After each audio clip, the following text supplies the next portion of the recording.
What's up guys, balik lagi sama gue Steven dari channel Bodybuilder. Nah sekarang di kesempatan yang kali ini gue mau bahas nih. Jadi untuk orang-orang yang skinny fat ya.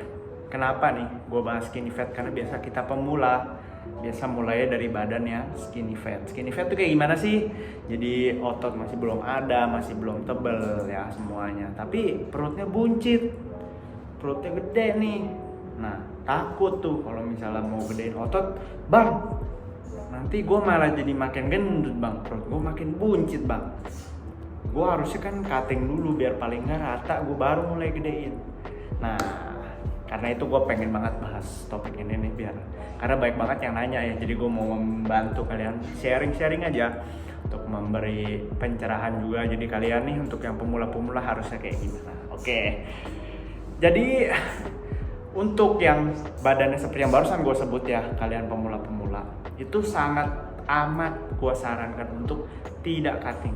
Jangan dulu diet, tapi apa?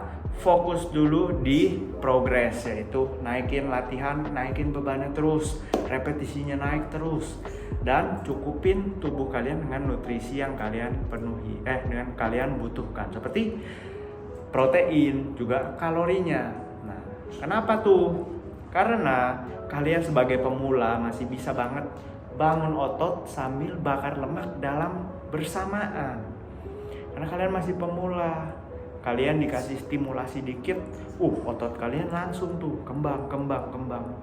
Jadi kalian harus cukupi dulu kebutuhan kalian dengan cara nggak diet. Kalau kalian diet kekurangan energi, gimana mau bangun ototnya bisa maksimal? Itu.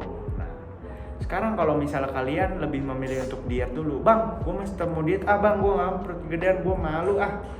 Nah, pertama, nggak akan ada yang peduli kalau perut kalian rata juga. Jadi kalian lebih mending peduliin diri kalian sendiri untuk mendapat goals badan yang memang kalian inginkan gitu. Nah, dan kedua juga, kalau misalnya kalian masih mau untuk diet, sekarang seandainya kalian pun diet, udah turun misal 5 kilo, 10 kilo, nanti pas kalian udah sampai tujuan kalian cuma akan jadi orang yang kurus. Karena apa? Kalian belum ada ototnya belum ada. Kalian pas kikis lemaknya ya nggak ada yang bisa dikasih lihat, ada tulang aja gitu loh. Jadi pas kalian nanti pun ada six pack, kelihatannya cuma kayak orang kurus.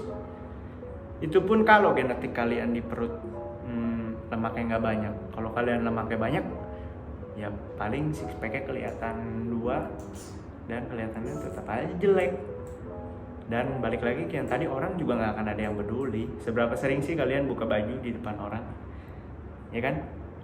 Nah karena itu gue nggak saranin untuk diet dulu di awal, karena nggak ada gunanya juga. Dan jangan lupa juga diet pas ototnya masih dikit, kalian bakar energi dikit, kalian makin lama akan makan sedikit dan yang nggak bisa makan apa-apa kira sedikit doang. Seharian hidup kalian hanya akan sedih karena makannya cuma sedikit.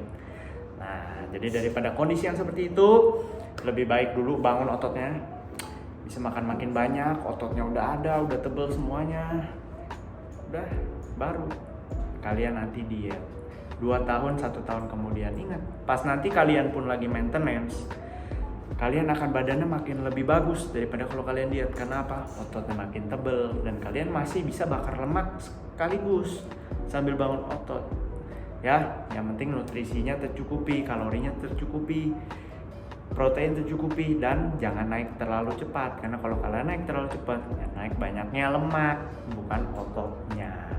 Oke, jadi ingat, bulking nggak tentu kita akan menjadi obesitas. Dan ingat, punya perut buncit bukan berarti kalian tidak sehat. Kalau kalian obesitas, kalian bolehlah cutting dulu. Tapi kalau kalian tidak obesitas, langsung ke jalur bulking, dan lemak yang ada di perut kalian atau di mana lah, terserah. Kalau cewek misalnya di bawah tricep, itu akan jadi energi kalian.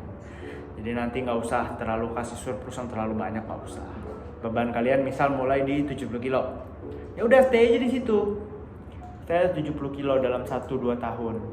Ntar kalian misalnya tadi cuma punya 50 lemak, 50 kilo otot, 20 kilo lemak, itu nanti dia akan nambah misalnya jadi 55 kilo otot, tapi lemaknya berkurang jadi 15 kilo doang. Berarti sama kan 70, tapi isinya beda. Oke, Jadi sampai situ aja, semoga dapat memberikan pencerahan. Gue nggak mau abis ini masih ada yang nanya, tapi kan gue masih buncit bro, malu. Nggak usah malu, langsung aja dilakuin. Proses, ingat harus konsisten dan lakukan apa yang benar, oke? Jadi kalau misalnya kalian suka jangan lupa di like, kalau misalnya pertanyaan jangan lupa di komen, dan I'll see you guys on next video. Jangan lupa juga di follow, oke? Bye bye.